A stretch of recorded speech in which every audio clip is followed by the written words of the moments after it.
pièce un éléphant. Donc, il y avait un éléphant. Maintenant, nous, les numismates, on se pose la question, un éléphant en Algérie. Est-ce que les éléphants ont existé en Algérie? Je suis en train de rechercher pourquoi un éléphant. Oui, parce qu'il y avait la France à côté, c'est loin. Il y avait des lions, bien sûr, il y avait la montagne,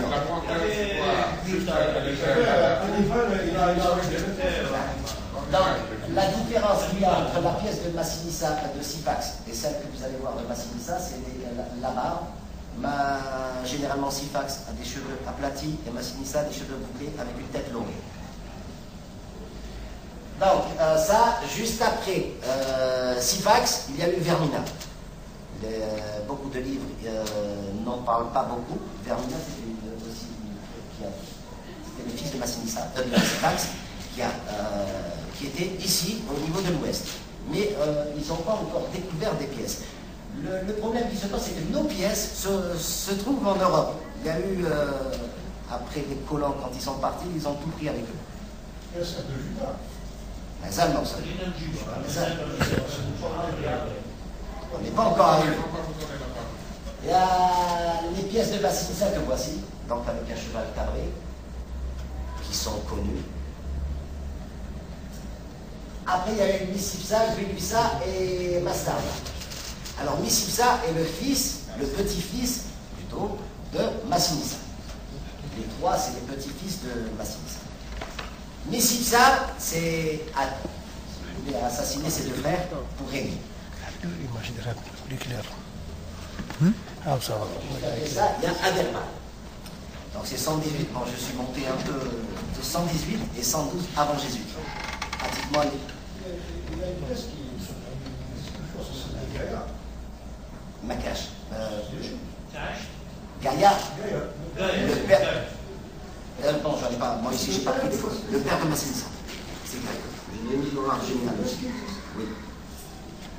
Vous avez après Jugurtha. C'est 118 à 105 avant Jésus-Christ.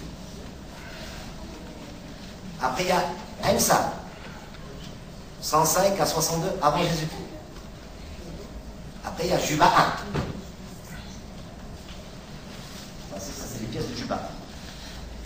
Après, il y a la dynastie Bocchus. C'est de 46 à 25 avant Jésus-Christ. Juba 2. De 25 à 23 avant Jésus-Christ.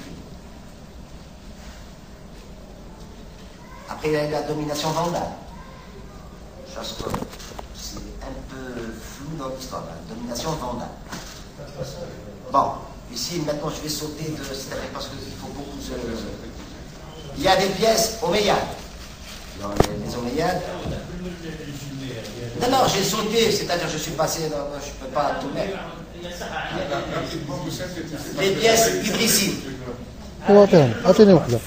Fatimi. Maghrawa, les pièces de Maghrawa. Tout ça, c'est des dynasties. Les pièces almohades.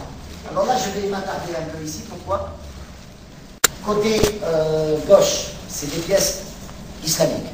Allahu la ilaha, tout est inscrit. Côté droit, regardez, c'est des pièces chrétiennes. Ils ont répliqué les mêmes pièces, la même revers, sauf que le revers, ils ont ajouté la Trinité avec Isa. C'est la même pièce. Et les chrétiens ont copié la pièce islamique. Donc, ça c'est en Andalousie. Et utilisé aussi ici. Bon, on n'a pas la monnaie chrétienne. La monnaie, celle-là, elle a existé ici. Hein. Il y en a beaucoup à Tlemcen. Hein. Après, il y a la dynastie Hafsid. Et enfin, les monnaies ottomanes. Et la dynastie Ziani, la monnaie Ziani. Vous avez une minute, je vous ai dit ça. Il y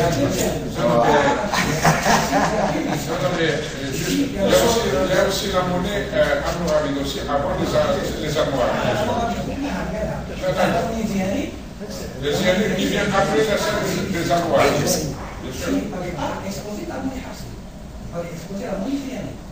Donc ça, on vous donne la parole pour faire justement, c'est fait pour ça. Il va terminer sa communication, on va essayer d'enrichir par le débat. C'est redondeur. Ah, c'est un peu pas cher.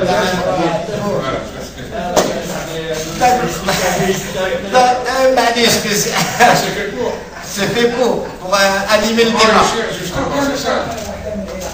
l'exposition هذا تاع الصابون في تنسمى برودكسيون بعد جات ان ليمون تاع الماليين وقالت الماليين كذا كذا قالوا لها واحد كلمه سيدي يعني في طالبين قالت لها نو سي جايه الاكسبوزيسيون يعني pour dire que Tlemcen était éliminé. J'ai assisté à ça, j'ai assisté à ça, il y a eu cette... لا c'est la il fallait pas présenter la monnaie il fallait présenter la monnaie d'hier ainsi c'est le point parce que les Français n'ont pas eu Ah si, si, je vous réponds tout de suite. Lui, le terme de son intervention, c'est l'histoire de la monnaie. C'est pas de la monnaie algérienne. Non, non, mais l'intitulé, c'est l'histoire de la monnaie. Donc, voilà, pourquoi je dis... C'est bon, c'est bon. Donc, nous remercions M. Achaoui pour les riches interventions. Si vous permettez, j'aurai tout de suite deux questions à vous poser. Donc, la première, c'est justement, vous venez de parler de la pièce almohade. Par rapport à la pièce, moi je ne suis pas numismate, mais juste une question qui me vient à l'esprit comme ça, par rapport justement à la pièce almohade. On sait que, point de vue architectural, les armoires, justement, chaque dynastie plutôt qui venait après une autre, et essayer d'effacer les traces de ses prédécesseurs. Ce qu'on fait les armoires, et je trouve que les traces effacées. Enfin, c'est ce qu'on dit. Oui, justement. Pour chaque dynastie, essayer de... Il y a une complémentarité. Oui, bien sûr. Mais quand se ressemble quoi? La question, se ressemble beaucoup les pièces. J'y viens à ma question. Pourquoi les Almoravides qui sont peut-être saugrenus, je m'excuse peut-être, pourquoi les Almoravides n'ont pas utilisé juste un plus armoire, pourquoi ils n'ont pas utilisé la monnaie qui était toute prête, qui était frappée, celle d'intégrer la monnaie almoravide, par exemple? Comme il a dit Ravero, il vient de dire, chaque dynastie voulait faire sa propre monnaie. Voilà, c'est implicitement effacé. Pas effacé, non, pas effacé. Pas effacé, parce que les pièces, même par exemple les Almoravides et les Almohades, les pièces almohades circulaient encore parce que c'était une histoire de poids. Par exemple, c'était des pièces en or, c'était le poids. Que ça soit une pièce almohade, ils pouvaient acheter avec cette pièce parce que c'est le poids. Puisqu'il y avait des pièces qui circulaient en Andalousie. Voilà. Elles se ressemblent pratiquement, toutes les pièces se ressemblent. Deuxième question, vous avez parlé des pièces qui sont d'abord Jésus-Christ. Ils ont une relation avec nous, c'est cette histoire, donc c'est un patrimoine, c'était du Juva, etc. Donc, où est-ce qu'elle était ces pièces, premièrement, et est-ce que alors, est-ce que c'est faisable, c'est pas faisable? Jusqu'au dernier livre, il y a une seule pièce de Massinissa avec l'effigie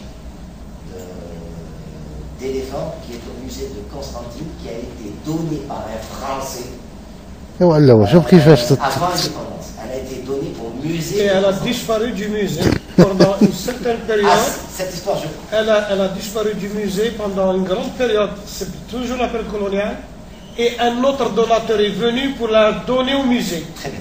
En voulant répertorier la pièce, ils se sont rendus compte que c'est la même pièce qui a disparu.